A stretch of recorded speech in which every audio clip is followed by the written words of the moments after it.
હમણાં છે ને ભાઈબંધ મિત્રો, ઘીનું પ્રમાણ વધી ગયું છે ને, ખાવામાં ઘીનું પ્રમાણ વધી ગયું છે, એટલે આપણે તેલનું પ્રમાણ ઘટાડવું પડશે.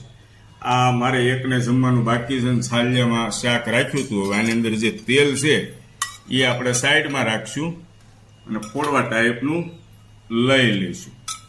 આ જો એટલું તેલ છે સાઈડમાં રાખશું.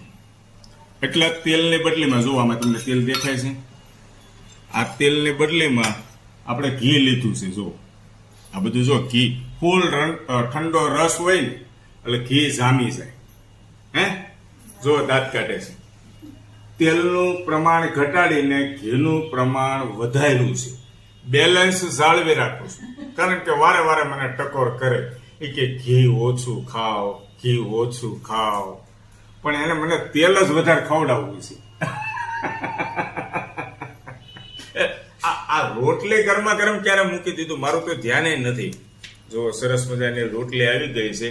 આ ટાઈપની થોડીક કડકરી રોટલી તમારો મિત્ર ખાવાનું પસંદ કરે. જો ઘીથી ર બોળ, નાની એવી રોટલી અને દાળ એક નંબર બનાવે. સૌ પ્રથમ જ્યારે હું જમવાની શરૂઆત કરું ને ત્યારે પહેલા દાળ ટેસ્ટ કરું.